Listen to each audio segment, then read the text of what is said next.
Have you ever gotten into an elevator of a hotel and noticed the buttons went from 12 to 14, skipping number 13? It's not as if the 13th floor is missing, though. The 13th floor was just named the 14th floor. Believe it or not, this is more common than you may think. Or have you gone into a casino and seen sevens everywhere? For the month of March, I'll be looking at the stories behind common superstitions and symbols of luck. I'm your host, Emily Prokop, and this is the story behind lucky numbers. But first, a quick message. If you're listening to this, you know how awesome you are for listening to podcasts, right?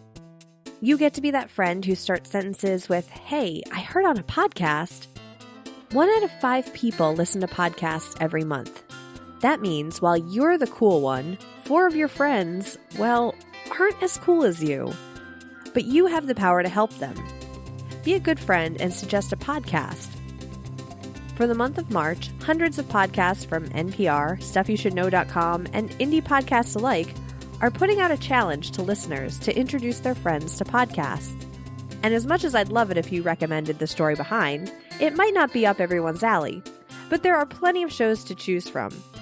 Whatever you decide to suggest to your friends, tweet about it using the hashtag Trypod. That's TRYPOD, as in try a podcast. I'll be using the hashtag all month to talk about some of my favorites as well. The belief that numbers hold mystical or magical powers is called numerology. And if you're a Harry Potter fan, you probably guessed that Hermione's favorite class, arithmancy, may have gone along those same lines. And remember learning the Pythagorean theorem in school? You know, the a squared plus b squared equals c squared theorem to find out the length of the hypotenuse of the right triangle. What you may not have learned in math class was that Greek philosopher and mathematician Pythagoras was also a big believer in the power of numbers and believed everything in the world and universe could be broken down into them. He assigned letters to numbers, and from there, people have used his method to determine their lucky numbers based on their names. And this goes along the same lines as horoscopes, except instead of your personality being based on when you're born, in numerology, it's based on adding up the numbers associated with the letters of your name and getting the numerals down to a single digit. In the 1800s, Mrs. L. Dow Balliet took numerology to the next level and theorized in her many books on the subject that each and every object, person, and number in the world corresponds to a specific vibration.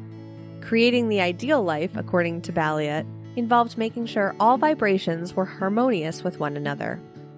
Nowadays, there are still numerology experts in the world, offering to find your lucky numbers that will set you on a path to wealth and fortune. In fact, one website I found, that I'm not even going to link to in the show notes, started off its sales pitch saying that the world's billionaires weren't successful because of their schooling or talent, they became successful because of their lucky numbers. But even though the most rational people would roll their eyes at that, they still might have a favorite number they consider lucky for one reason or another.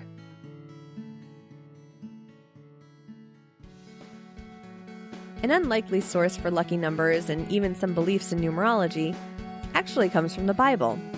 You would think when dealing with superstitions and luck, Christianity and Judaism wouldn't play a big role in perpetuating belief in anything other than God.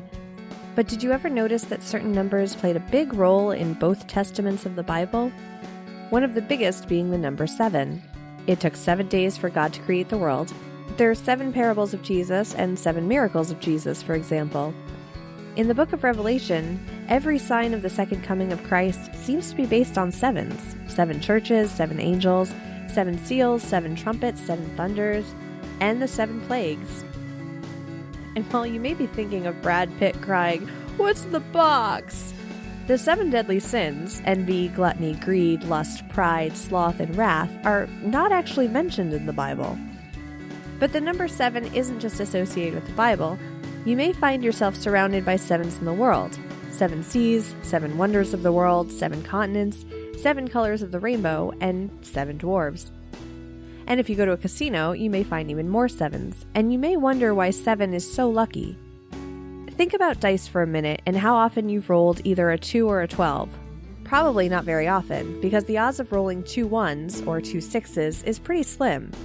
However, when you look at the number of combinations that add up to 7, it's 6.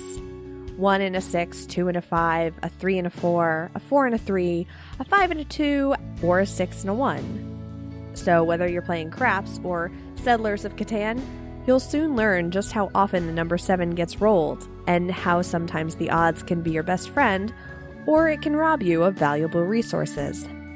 The idea that 7 can be so lucky is why you see them featured prominently in slot machines as well. It's a marketing technique to entice people to play based on the superstition that 7 is incredibly lucky.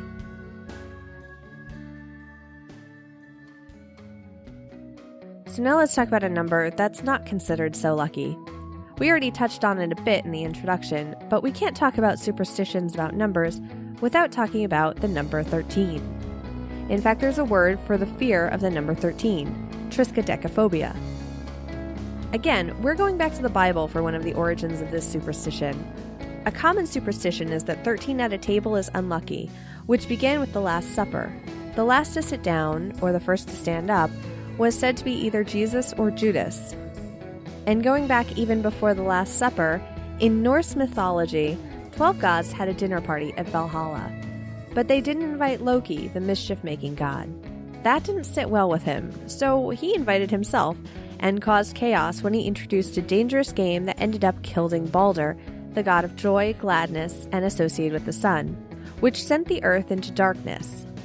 Interestingly, this was actually similar to the beginning of one of the versions of the original Sleeping Beauty fairy tale. Instead of the 3 good fairies shown in the 1959 animated Disney movie, there were originally 12 fairies invited to celebrate the birth of the princess. But the 13th, who was not invited, showed up and placed a curse on Sleeping Beauty. By the way, in addition to the 13th fairies, witches are also said to have met in groups of either 13 or 12, and when the devil would show up, it would make 13. But if you think of American history, 13 isn't always such a nefarious number. We celebrate the number 13 for the 13 original colonies with the number of stripes on the flag. And next time you have a dollar bill in your hand, look at all the references to the number 13. 13 stars, a bald eagle has 13 tail feathers, in the eagle's claw is a branch with 13 leaves and 13 berries, and in the other claw he's carrying 13 arrows. And even that weird pyramid with the eye has 13 steps. One more thing about 13, and this is why Friday the 13th is considered unlucky. When the Norse people of Germany and Scandinavia converted to Christianity, many of their former gods became associated with evil, and Freya, the Norse goddess of love and fertility, who was associated with Fridays, became a witch, and it was said Friday was the witch's Sabbath. Friday was also associated with the day Jesus was crucified. Some even say it was on Friday the 13th. And in the Middle Ages, Fridays were associated with Hangman's Day, and the gallows, which also had an association with the number 13. It was said it took 12 steps to walk up to the gallows, and the 13th step was the step down when someone was hanged.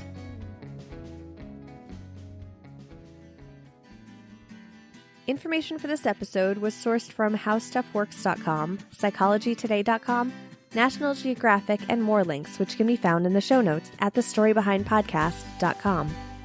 Follow on Facebook, Twitter, and Instagram at StoryBehindPod, or subscribe on your favorite podcast app so you'll never miss an episode. Thanks for listening.